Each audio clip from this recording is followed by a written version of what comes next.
How to remove Meta account on Facebook. For that, first of all, check if your Facebook application is updated or not.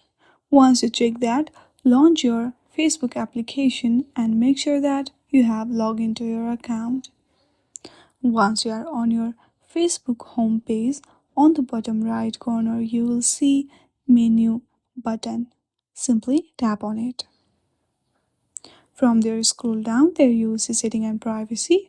Go through the setting and privacy and tap on settings. Now tap on your account center and go through your profile. From here, choose Facebook, and there you will see Facebook at last. Simply choose that and make sure that sync profile info is turned off. In this way, you can easily remove your Meta account on Facebook. I hope you like this video. Thank you for watching.